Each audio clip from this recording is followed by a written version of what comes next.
மக்கள் அரசாங்கத்தாலையும் அதிகாரத்தாலையும் பல பிரச்சனைகளை சந்திக்கும் பொழுது, அவங்க நம்பிக்கை, கனவு, லட்சியம் எல்லாம் சீர்கொள்ளும் போது அவர்கள் ஒரு நான் எப்பவும் குரல் கொடுப்பேன்.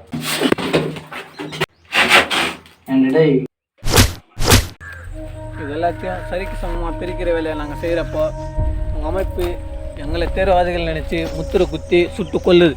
ஜீவானந்தம்.